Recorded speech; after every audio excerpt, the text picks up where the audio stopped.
Kegiatan ekonomi adalah segala aktivitas manusia yang dilakukan untuk memenuhi kebutuhan hidup sehari-hari, berupa barang maupun jasa. Jenis-jenis kegiatan ekonomi ada 3. 1. Produksi. 2. Distribusi. 3. Konsumsi. Produksi adalah kegiatan menghasilkan atau menambah nilai guna suatu barang dan jasa, serta kegiatan orang atau kelompok orang untuk mengelola bahan baku menjadi bahan setengah jadi dan barang jadi. Contoh, pabrik sepatu, pabrik bola, rumah sakit, sekolah.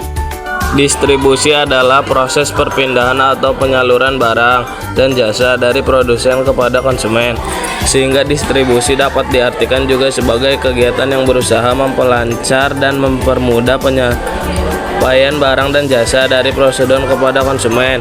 Contohnya, produsen, transportasi konsumen, kurir mengantarkan paket, agen mengirimkan barang kepada warung.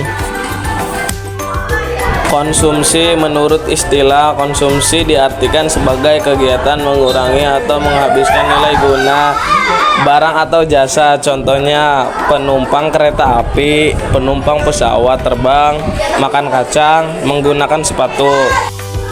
Peran penting pelaku ekonomi. Produksi, menciptakan barang dan jasa. Distribusi, menyalurkan barang dan jasa ke konsumen. Konsumsi, penggunaan barang dan jasa oleh konsumen. Pelaku ekonomi adalah individu atau organisasi yang berperan dalam kegiatan ekonomi suatu negara atau wilayah. Mereka memiliki peran penting dalam produksi, distribusi, dan konsumsi barang dan jasa.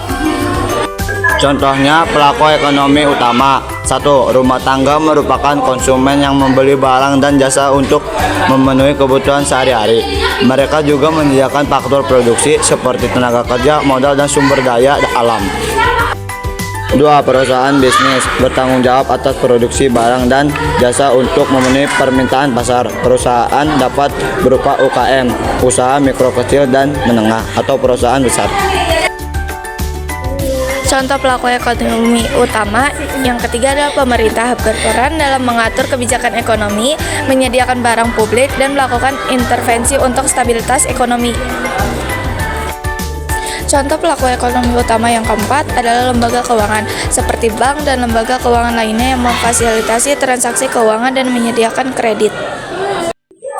Jenis konsumsi berdasarkan sifatnya. 1. Konsumsi primer, memenuhi kebutuhan dasar seperti makanan, pakaian, dan tempat tinggal. 2. Konsumsi sekunder, barang dan jasa yang tidak esensial tapi meningkatkan kualitas hidup seperti hiburan dan perjalanan. 3. Konsumsi tersier, layanan seperti pendidikan, kesehatan, dan keuangan. Jenis distribusi berdasarkan saluran. 1. Distribusi langsung, produsen menjual langsung ke konsumen tanpa perantara. Contohnya, toko pabrik atau penjualan online langsung. 2. Distribusi tidak langsung, melibatkan perantara seperti grosir, agen, dan retailer sebelum mencapai konsumen. 3. Distribusi eksklusif, produk hanya dijual melalui saluran tertentu yang terbatas, sering untuk produk premium. 4. Distribusi intensif, produk dijual melalui banyak saluran untuk meningkatkan ketersediaan. Contohnya produk FMCG atau fast moving consumer goods. 5. Distribusi selektif, produk dijual melalui beberapa saluran yang dipilih untuk menjaga citra dan kontrol kualitas.